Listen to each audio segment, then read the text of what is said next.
Hello everyone,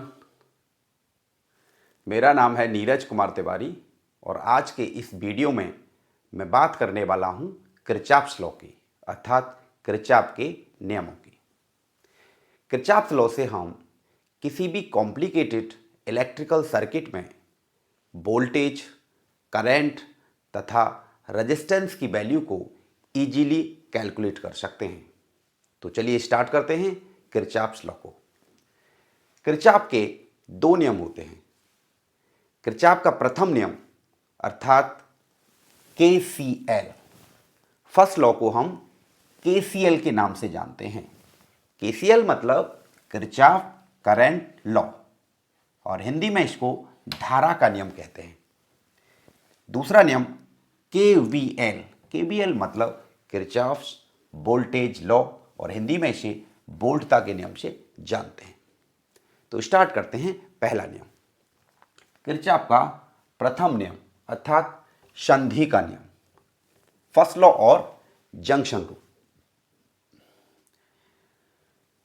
किसी भी वैद्युत परिपथ में किसी संधि पर मिलने वाली समस्त धाराओं का बीजगणितीय योग सदैव शून्य होता है।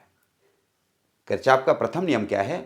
किसी भी संधि पर मिलने वाली समस्त धाराओं का बीजगणितीय योग सदैव शून्य होता है। यह इसका प्रथम नियम है। मैं एक वर्ड यूज करता हूं, संधि। संधि का मतलब है एक ऐसा बिंदु जहां पर दो से अधिक धाराएं मिलती हों, दो से अधिक तार मिलते हों, अर्थात sigma I equal to 0। Sigma का मतलब है बीजगणितीय योग, अलजेब्रिक सम।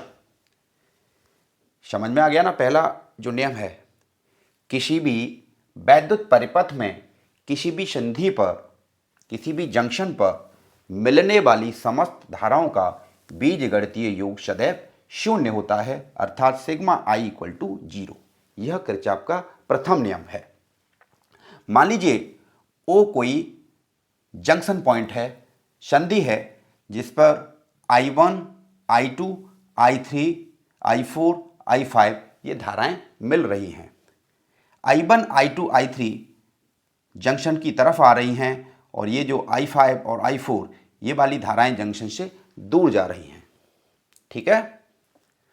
तो साइन कन्वेंशन ये लेते हैं कि जो धाराएं संधि की तरफ आती हैं उन धाराओं को धनात्मक चिन्ह के साथ लिया जाता है तथा जो धाराएं संधि से दूर जाती हैं उन्हें हम ऋणात्मक चिन्ह के साथ लेते हैं। तो ये तीन धाराएं I1, I2, I3 संधि की तरफ जा रही हैं तो ये धनात्मक लिए जाएंगी, और जो I4 और I5 ये दोनों धाराएं जो हैं यह संधि से दूर जा रही हैं, अर्थात इनको ऋणात्मक चिन्ह के साथ लिया जाएगा।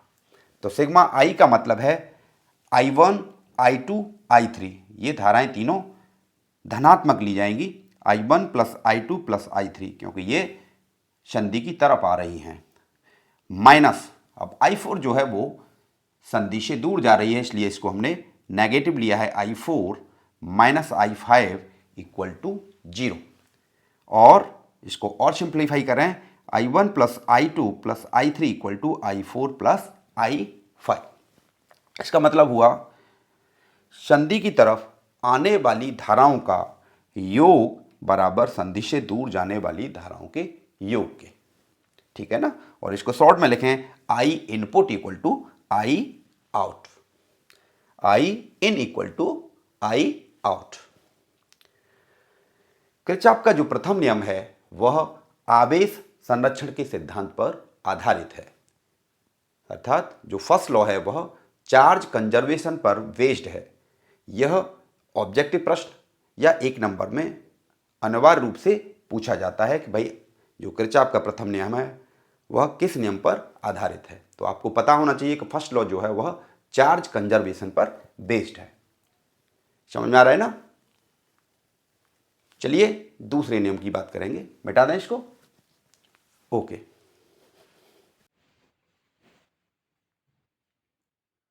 अब बात करते हैं सेकंड लॉ की। सेकंड लॉ मतलब मैथ लॉ और लूप लॉ, KVL। ठीक है? ये नियम जो है बहुत ही इंपॉर्टेंट नियम है, इस पर बेस्ड न्यूमेरिकल बोर्ड एग्जाम में पूछे जाते हैं। तो चलिए स्टार्ट करते हैं। इसके स्टेटमेंट को बात करें। किसी परिपथ में प्रत्येक बंद पास में विभिन्न भागों में बहने वाली धाराओं एवं उनके संगत प्रतिरोधों का गुणनफल उस पास में लगने वाले वैद्युत वाहक बलों के बीजगणितीय योग के बराबर होता है, अर्थात sigma I R equal to sigma E. प्रत्येक बंद पास के लिए sigma I R equal to sigma E. Sigma जो है यह बीजगणितीय योग को प्रदर्शित करता है। एक डायग्राम लेते हैं जिससे इस नियम को समझने में हेल्प मिलेगी। इसमें दो सेल हैं E1 E2, ये प्रतिरोध हैं R1 R2 R3। दो क्लोज लूप हो गए इसमें 1 और 2। ठीक है। प्रथम बंद पास के लिए प्रथम बंद पास के लिए प्रथम बंद पास के लिए देखिए सेल E1 जो है यहाँ पे लगा हुआ है, ये नेगेटिव टर्मिनल है, ये पॉजिटिव टर्मिनल है, तो जो धारा की दिशा है वह ऋण टर्मिनल से धन टर्मिनल की ओर होती है। यहाँ पर सबसे महत्वपूर्ण बात जो है वो साइन कन्वेंशन की है, चिन्ह परपाटी की है। ठीक है।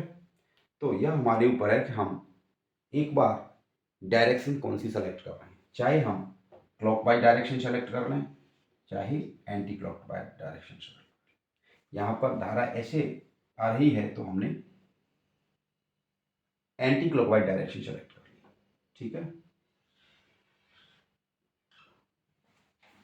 प्रथम बंद पास के लिए किरचॉफ के नियम से धारा कितनी है I1, संगत प्रतिरोध है R1।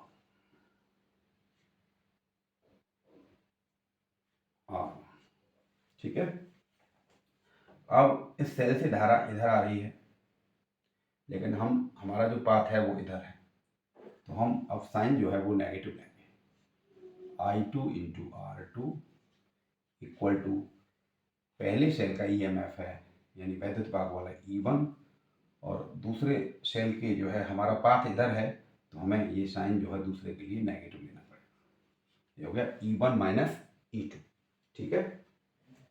द्वितीय बंद पास के लिए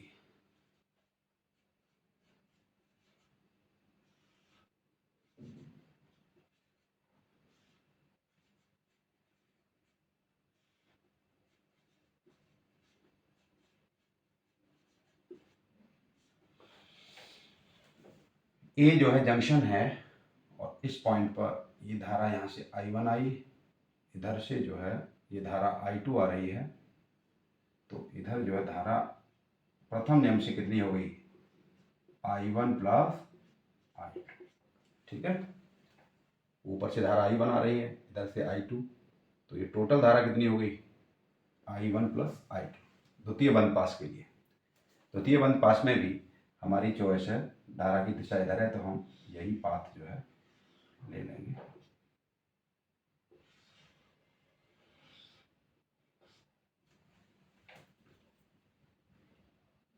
इधर जो है पहले वाले के लिए हमें धारा है I2 और संगत प्रतिरोध है R2, और इसी डायरेक्शन में हमें ये मिल रहा है plus I1 plus I2 into R3 equal to, इसमें सेल जो है वही एक लगा हुआ है E2। ये समीकरण 2 हो गया। ठीक है। इन दोनों समीकरण की सहायता से हम धाराओं के मान यानी I1 I2 के मान ज्ञात कर लेते हैं। ठीक है। तो ये समझ में आ गया होगा। यहाँ पर एक और विशेष बात है, किरचॉफ का द्वितीय नियम।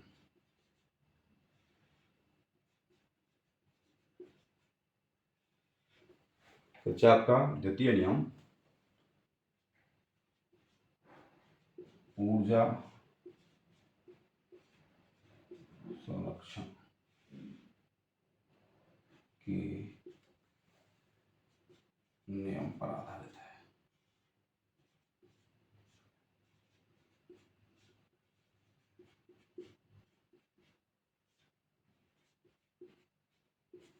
ठीक है, यानी एनर्जी कंजर्वेशन पर बेस्ड है। कंजर्वेशन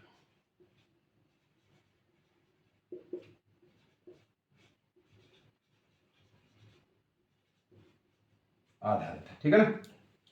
किरचॉफ का जो द्वितीय नियम है वह ऊर्जा संरक्षण पर सिद्धांत पर आधारित है।